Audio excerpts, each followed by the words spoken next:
Yes. Mr. Jobs, you're a bright and influential man. Here it comes. It's sad and clear that on several counts you've discussed, you don't know what you're talking about.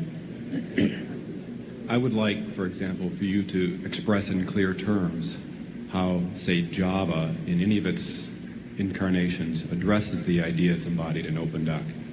And when you're finished with that, perhaps you could tell us what you personally have been doing for the last 7 years.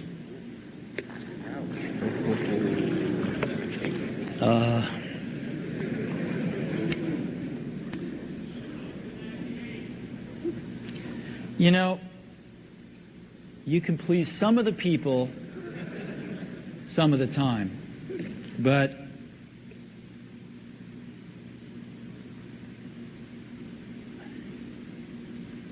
one of the hardest things when you're trying to affect change is that people like this gentleman are right in some areas.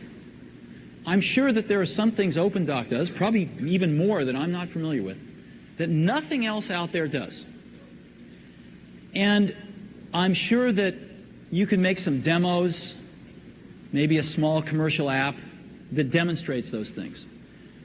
The hardest thing is, how does that fit in to a cohesive, larger vision that's going to allow you to sell $8 billion, $10 billion of product a year? And one of the things I've always found is that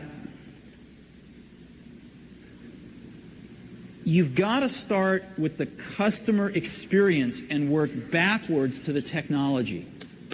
You can't start with the technology and try to figure out where you're going to try to sell it. And I've made this mistake probably more than anybody else in this room. And I've got the scar tissue to prove it. And I know that it's the case. And as we have tried to come up with a strategy and a vision for Apple, it started with what incredible benefits can we give to the customer? Where can we take the customer? Not starting with, let's sit down with the engineers and figure out what awesome technology we have, and then how are we going to market that.